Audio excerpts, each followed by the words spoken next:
apa merga jaman sing wis sepuh donya sing wis rapuh sing kudune pejabat negara Sentana Praja ki ngayomi karo wong cilik ning parandene saben-saben nemoni karo para kawula gedhe kang dadi pangancam lan pangincime. Apa pancen kira-kira do lali lamun dheweke bisa dadi pejabat ki gunake suarane para kawula. Bareng wis dadi mung nyiksa karo rasane wong cilik ora perlu kaken bebangal. Janji ora kok pedhotake katresnane Narasoma kalang Pujawati. Tak obong pertawan. Kula sagah medhotaken katresnanipun Raden Narasoma kaliyan anak kula pun Pujawati. Yen nganti ora bisa, yen boten saged lentengaken pejah kula. Parandene wong tresna ya tetep karon sih kados mekaten. Mula saking menika Gandeng Pujawati menika anak kula namung setunggal sifat pawestri. Ripalungguhan samangke kula betah katerangan. Anak kula rinten dalu mang parani niku hajeng mangpek apa mung arep hidolanan. Promo penemban jimat sesembah kula. Monggo kulaturi bengkah dada kula mendhet jantung kula. Ingkang dados mutyaning rasa mustikaning manah mboten wonten sanes kejawi namung Yayi Pujawati. Pramila saking menika bumi langit ingkang dados seksi kula mboten badhe palakrama, kula mboten badhe rabi menawi mboten kaliyan ingkang putra putri nenggih pun Pujawati. Pramila saking menika ibaratipun awrat kadinyangga gunung tebih kadilangkai samudra kanthi sakwating tenaga lan sisaning nyawa kula katresnan kula menika tetep badhe kula antepi penemban.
ambaruming kusuma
jejimate pun kakang Yayi Endang Pujawati kawula nuwun wonten timbalan ingkang dawuh Kakang Mas Narasoma.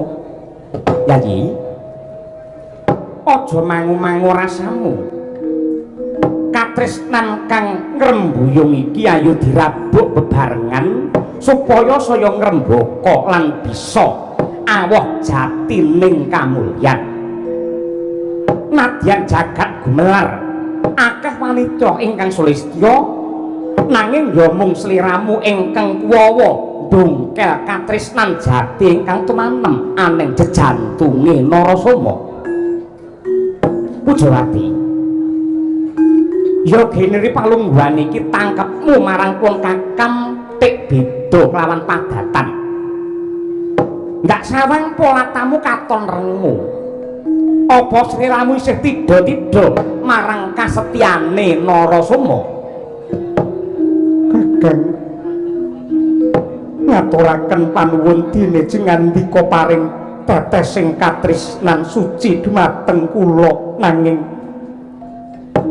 kala mangsa guragapan raos kula awit cumantaka wani nampi sih katresnan jengandika sing ndok karepake kepiye? Kula lan Kakang Narasoma menika prasasat bumi kalian langit. Awit jengandika putra Narendra Agung Pinetara nanging kula namung pidak pejarakan saudon saurupan namung atmajaning pendhita gunung.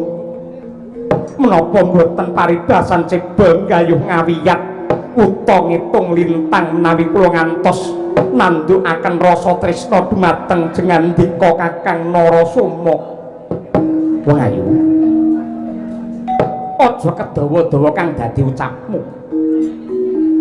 Tresna mono sipate wuta, katresnan mono sipate wuta sing tegese ora nyawang endhek buring derajat pangkat lan sugih miskine bondo donya nanging mung mligi cocoking ati lan gambuhe rasa. Mula ndak riwangi adoh saka kraton Mandara aku keplantrang ana ing pertapan Arga belah kene ya mung merga nuruti pandhereting rasa tresnaku marang sliramu. Wong ayu sirnakna rasa ewuh pekewuh lan sangga runggi. Nadyan pun Kakang putra ratu nanging nyatane dina iki Narasoma brangkangan munggah ana ing gunung supaya bisa anyecep maduning katresnan ingkang tulus saka sliramu wong ayu. Yayi Pujawati mamanikipun Kakang Tambanana brangtaku ayo ndak kanthi lumban banyuning katresnan aja nganti kandhek kekosok marang Kang Sari-sari.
mangawora-wora antangaraning ngadurit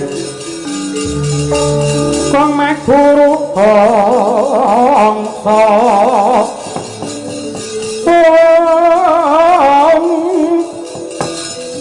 tetek kaya butula wara panjriting turanggesdi rekata ingkang basa layu sabit bahatala malang kadak oneng tengah dalan sajroning patih Tuhayata bakal munggah ning arga belah sapa diwanungake iki siswa kinasih saka penemban Bagaspati Utut Wiguna kang dadi aranku ora melek mripatmu kowe malang kadak mripatmu menteleng kaya bandeng aku patih saka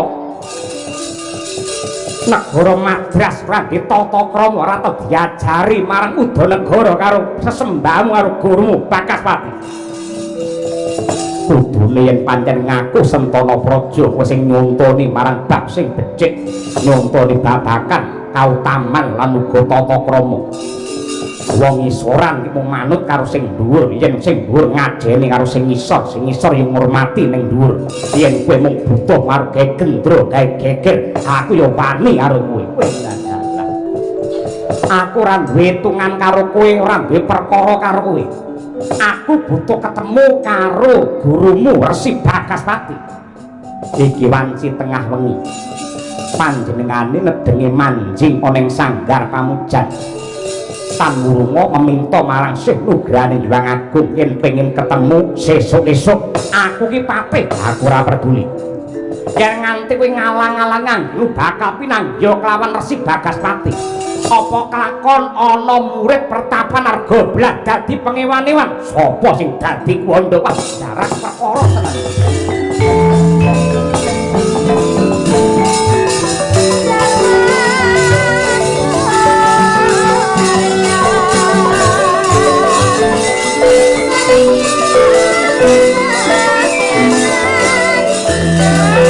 Pesakan srengeng dewa manti koton sang pagrangipun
Untuk Wigena cetha lamun ta ora kena diman. Sawangen apa kang katon? Oh kaki tidak marang Untuk Wigena prakarin. Angurung raindo pecah sirahmu.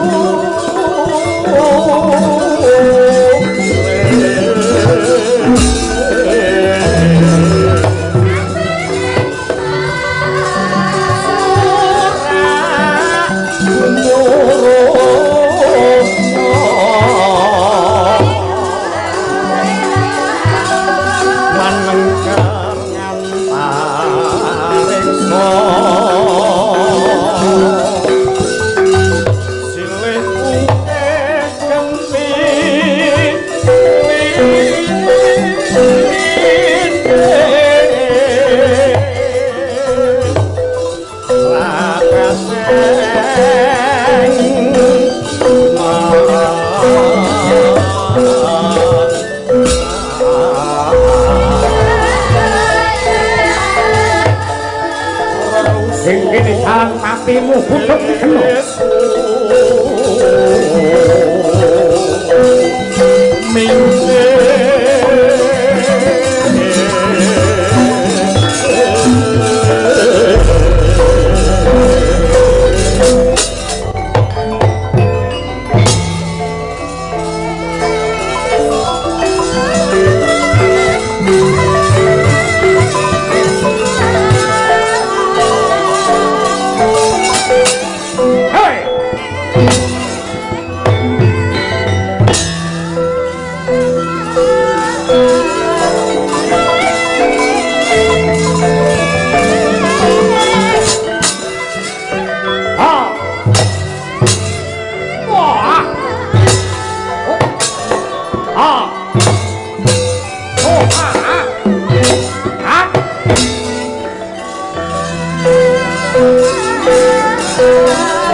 Ayo, aja minyak.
Kacampur samya medali lir kapit wileteng koto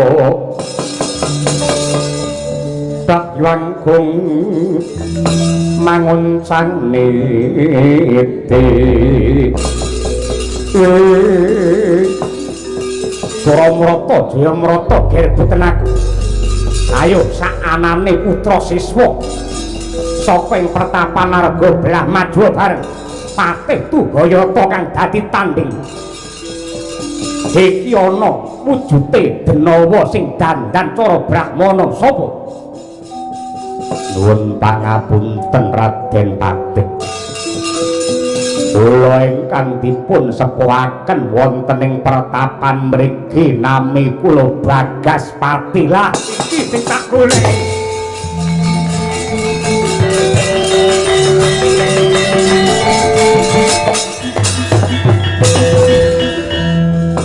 Lokasuta blak kotang terus terang Resi Bagaspati.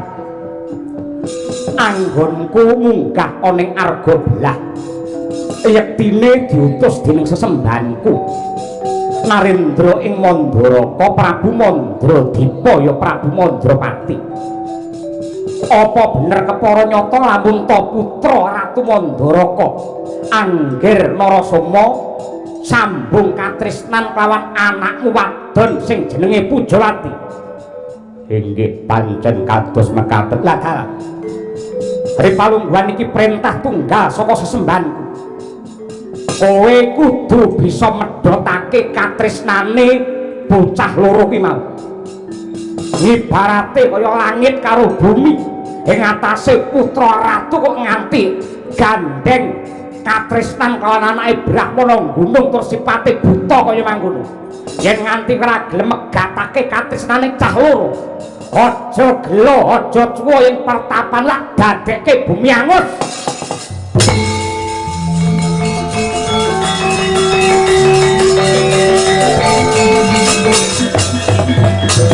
Mawut kang katrajang sing kaono wadya sangkep kaprabon prang kang abramarkata sing waladala sagad dewa Bathara. Apa merga jaman sing wis sepuh, donya sing wis rapuh, sing kudune pejabat negara Sentana Praja ki ngayomi karo wong cilik ning parandene saben-saben nemoni karo para kawula gedhe kang dadi pangancam lan pangincime. Apa pancen kira-kira do lali lamun to dheweke bisa dadi pejabat ki gunake suarane para kawula. Bareng wis dadi mung nyiksa karo rasane wong cilik, ora perlu kakean bebangal. Janji ora kok pedhotake katresnane Narasoma kawan Pujawati. Tak obong pertawan. Kula sagah medhotaken katresnanipun Raden Narasoma kaliyan anak kula pun Pujawati. Yen nganti ora bisa, yen boten saged lentengaken pejah kula. Lah kok ngono.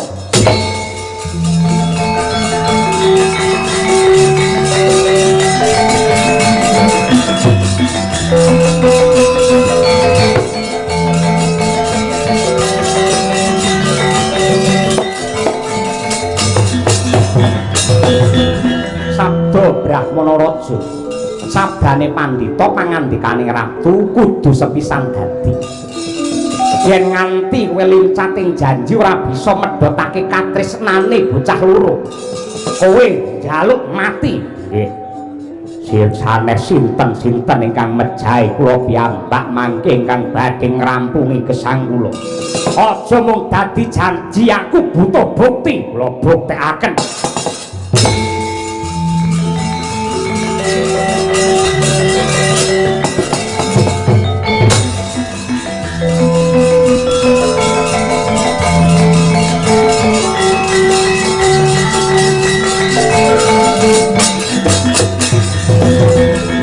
Lang para kingkin lir mangut kang layon donya ilang menanise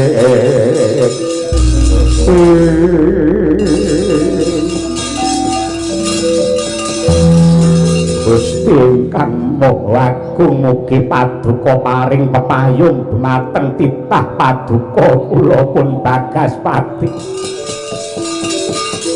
Anak wiwit cilik ditinggal karo mboke bareng dewasa disenengi anak ratu ning nyatane mung arep dadi wirang.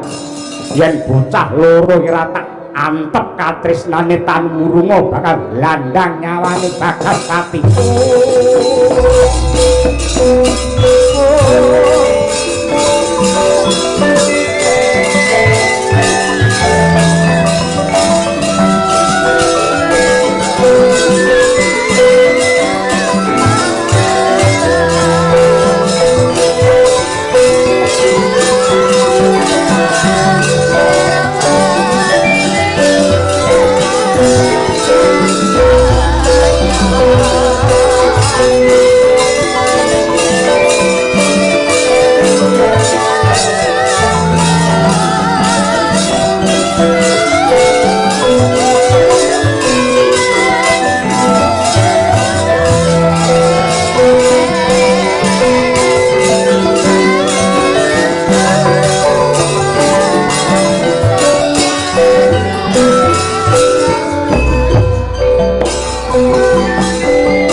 kula kunjuk Rama Panemban. Sungkem kula kunjuk Rama Panemban. Iya. Cah loro ndak tampa gawe bombong ing rasa.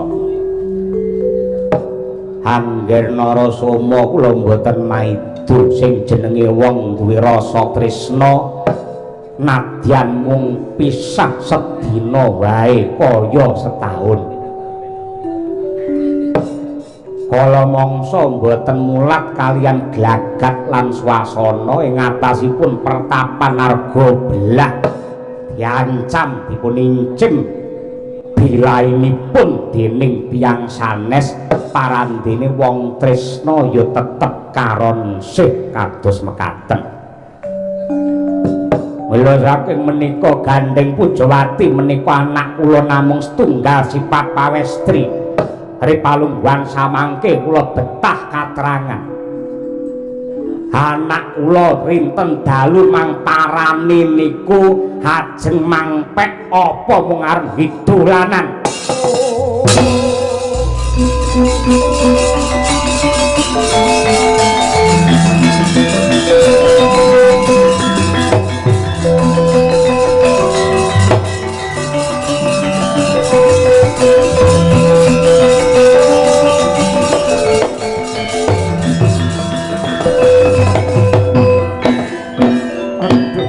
Rama Panemban jimat sesembah kula.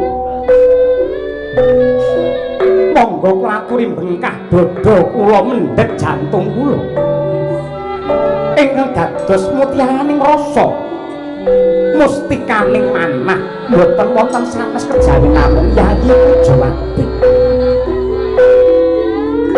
Pramila saking menika bumi langit ingkang dados seksi kula mboten badhe palakrama, kula mboten badhe rabi menawi mboten kaliyan ingkang putra putri nenggih pun Pujawati.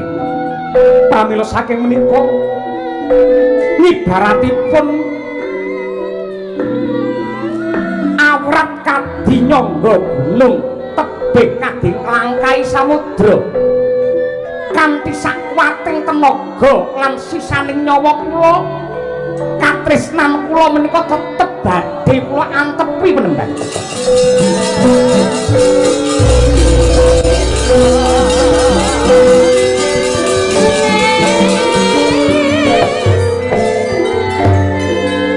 Yen pancen kados mekaten kula ngaturaken panuwun Pujawati. Ripalungguhan iki Gandeng wis mantep kang dadi rasane. Angger Narasoma dasare kowe yen duwe rasa tresna sing gedhe. Aku Panemban Bagaspati jejering Brahmana netepake lan nyuwun pangestu barokah saka Hyang Agung jeneng sira sakloron Narasoma Pujawati tak rabekake.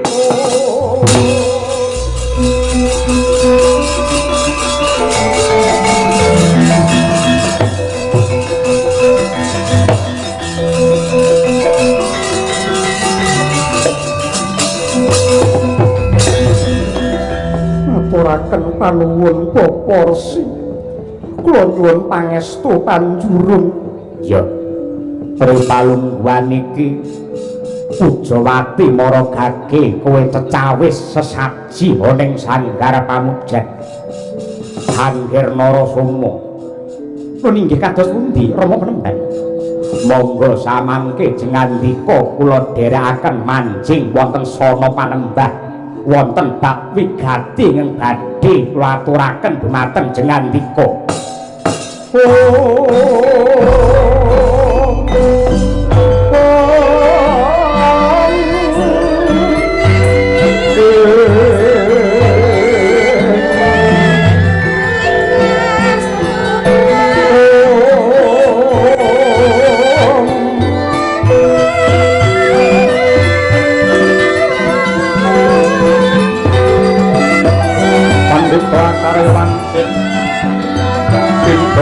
Banget capek tawan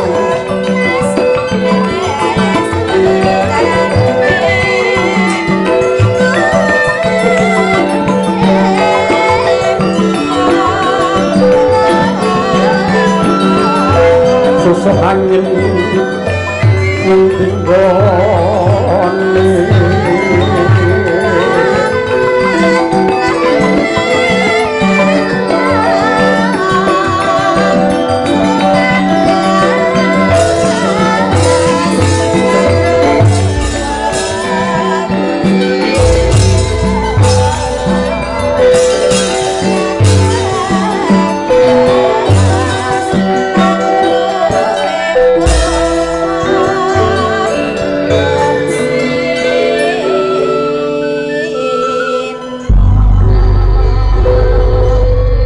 padha tumiling hamulati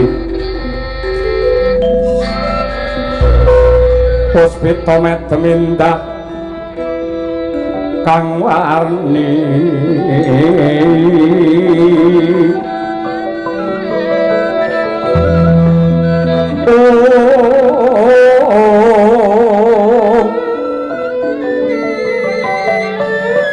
mitering paman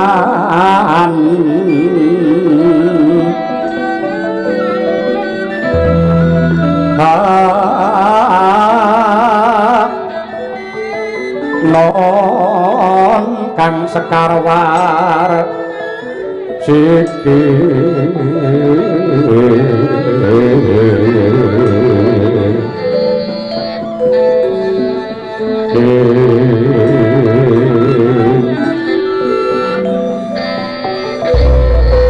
mitering tamanan sekarwar siki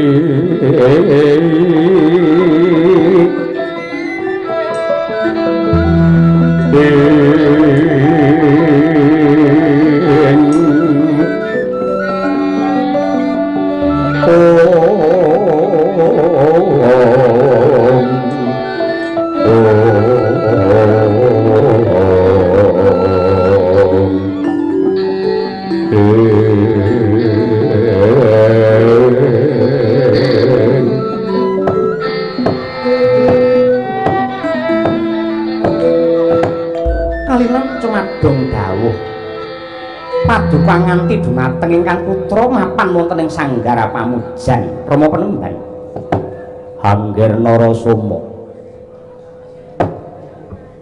Pujawati menika anak kula namung setunggal ingkang sanget kula tresnani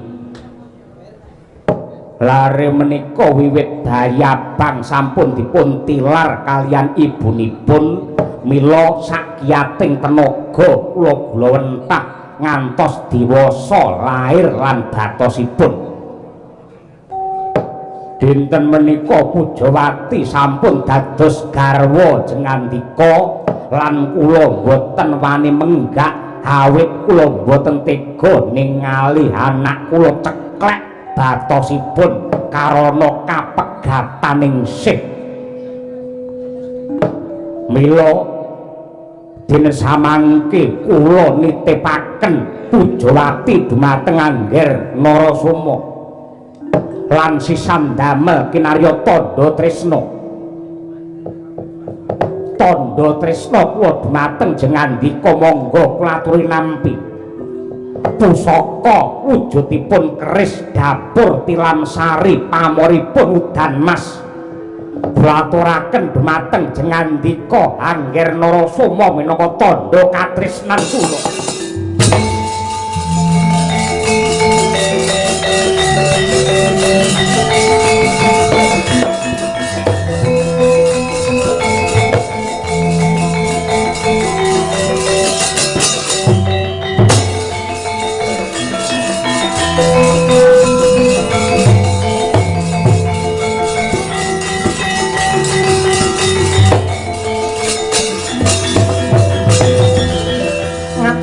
panuwun Rama Penemban dene paduka sampun paring sih katresnan dumateng kula sak sampunipun kula nyaosaken keris Kyai Udan Mas nuwun pangapunten mang eling-eling ingkang dados atur kula nggih Nger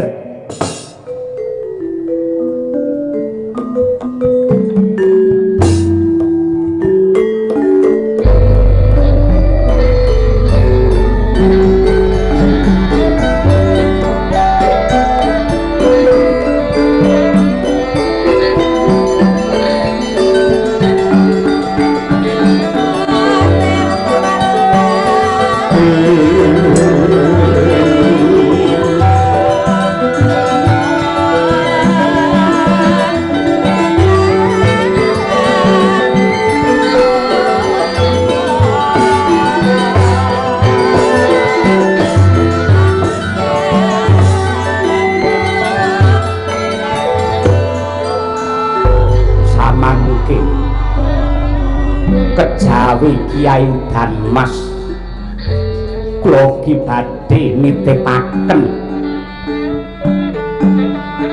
lan menika yektosipun ugi titipanipun Dewa hanenggih kadigdayan linangkung ingkang naminipun Aji Candra Birawa dayanipun menawi dipun watek badhe dados denawa ingkang kathah tanpa hitungan dene watakipun Candra Birawa menawi jengandika seneng dahar Candra Birawa badhe luwih kosok wangsulipun menawi jengandika wani luwih lan pinter ngendhaleni nafsu Candra Birawa badhe wareg lan krasan derek jengandika mila kula aturi patrap semedi ngeningaken Pancandriya kadigdayan menika monggo kula aturi nampi Raden.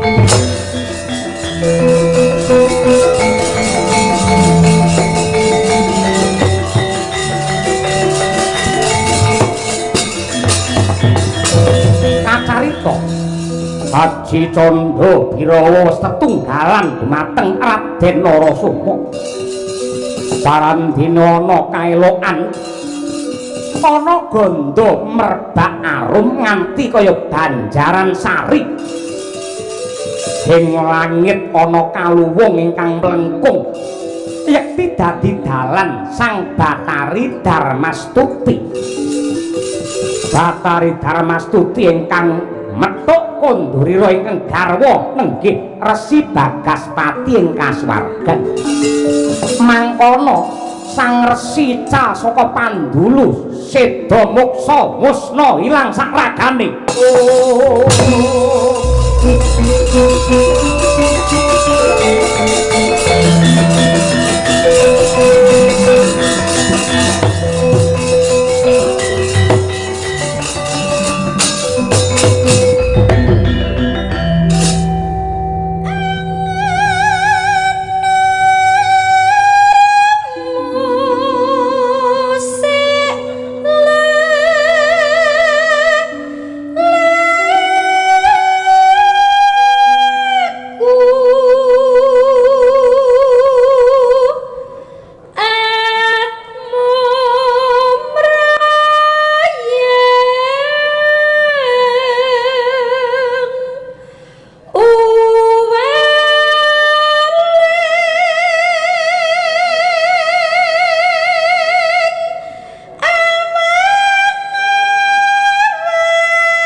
wong ayu iwa pijet muwa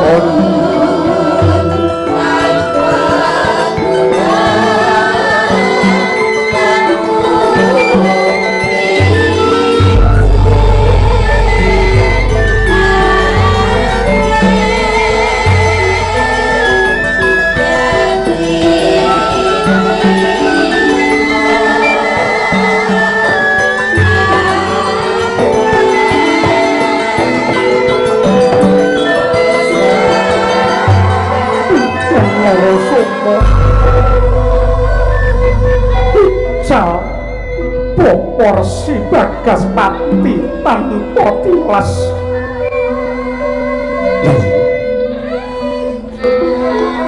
Yektine lamun to ndak sinau jumbuh lawan pangandikane para wasis, piyayi kuwi lamun to seda ilang sak ragane kuwi sinebut muksa. Lan mati utawa seda muksa kuwi yektine kang dadi gegayuhane para brahmana lan ratu. Sing tegese Bapak Penemban Bagaspati kuwi mustikaning para brahmana ingkang ketrima sugenge banjur kaangkat derajat kamulyane munggah ana ing kasuwargan. Mula damar mancung cepet tenanggenmu nuwun lan nangis. Ayo aku netepi marang kekudanane wong tuwa, ayo tak gendong tak kanthi bali marang negaraku Mandaraka.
ngenteni kumambanging watu item silming prau gabus hanggon kwangrantu lawan caraka ingkang dahat pinitaya.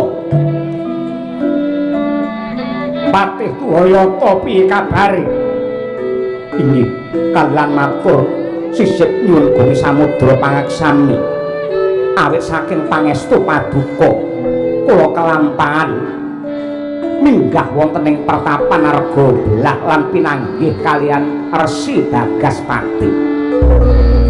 Kula sampun meratelaken jumbuh kalian dawuh paduka sinuwun lan janjinipun Resi Bagaspati menawi boten kuwawi medhotaken katresnanipun Raden Narasoma kaliyan Endang Pujawati badhe dipun entengaken pejahipun.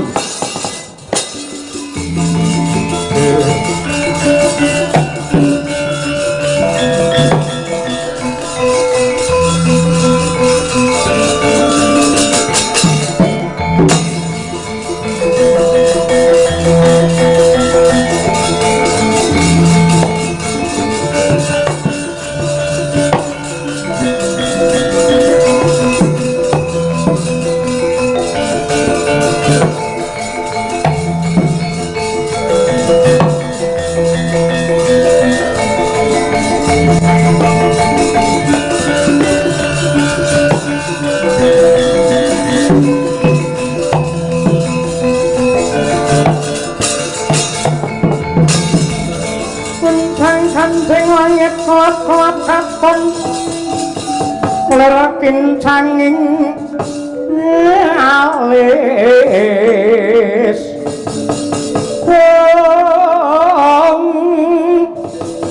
risang mawet gandrung sabarang katulu ukir moyak mayik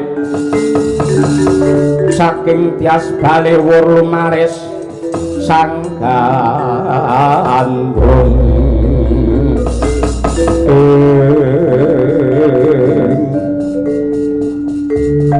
ngibarate kebo sapi tangurunga kowe mulih ning kandhangmu. Narasoma nggih bekti kula katur Rama. Ya Mbak Pompo wedokan sing kok gawa iki sapa? Dalem wedokan sapa kuwi? Nitik le buluk kaya ngono mesti wong desa. Nggih, monggo anggenipun paring dawuh. Ning menika tanceping katresnan kula sing kok karepake kembang pertapan Argabelah. Pujawati anak Resi Bagaspati.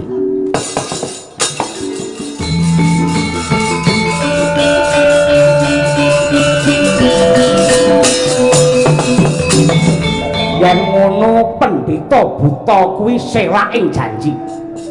Mongko sing jenenge pendhita ki mapane dipundi lan ditata dipundi pangandikane tata ing Reswala Balani. Dheweke wis janji kelawan Patih Tuhayata yen ora bisa medhotake katresnanmu bakale dientengake patine parandene kuwi sing reruntungan pendhita mencla-mencli. Atur nuwun Rama. Sakmangke paduka sampun lega, paduka sampun marem. Karana Resi Bagaspati sampun seda.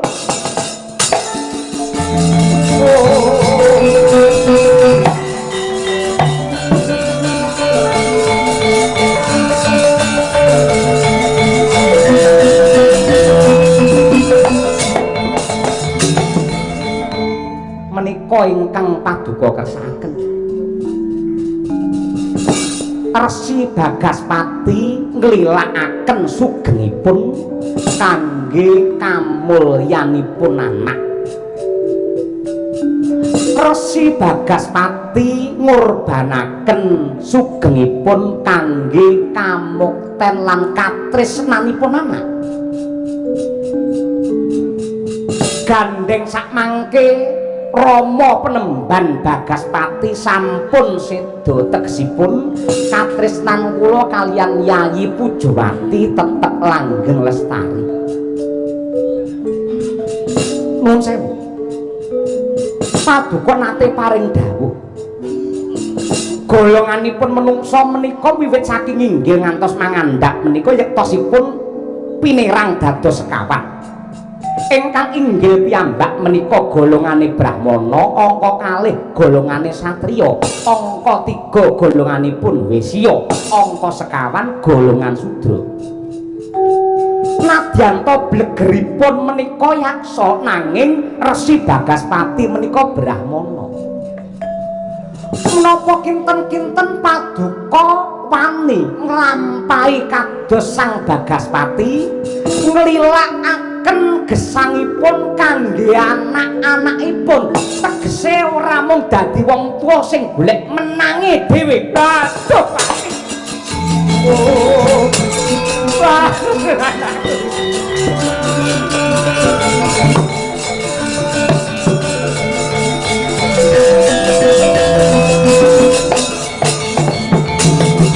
Anastening Lutira kawang-wang Bekono bangsu mirat Wah jagat dewa Bathara Nadyanto gugup gagap guragapan kaya sinamber gelap jantung kuning yektine kala mangsa wong gerang yen lagi kalimput sing ngelikake malah anake kebukten ripalungguhan iki Nadyanto seklimah ucapmu ning kebak mutiara sing bisa ndodhok diadaku Narasoma Pujawati aku nyalahku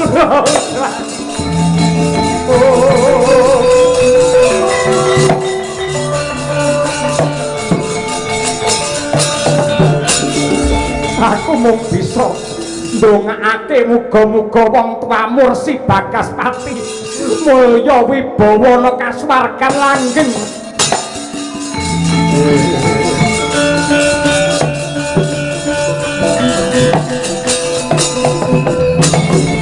Narasoma gandeng panjenenganing sun dadi ratu wis ora wicaksana dadi ratu parandene blawur kang dadi panyawangku ora bisa netepake marang kautaman yen nganti kebacut-bacut anggenku dadi pengayoman tan wurunga mung bakal nyiksa rasane wong cilik mongko apik-apike pangarep kuwi gelem lengser saka lungguhe lamun to wis ngrasa dheweke ora bisa nata ora becus ngatur marang wong cilik aku wis ora iso ngatur karo kowe mula ripalungguhan iki panjenengan ingsun Prabu Mandra dipun netepake kowe tetep sing tak gadang dina iki tak wisuda dadi ratu ning Mandaraka jejuluk Prabu Narasoma ya Prabu Salyapati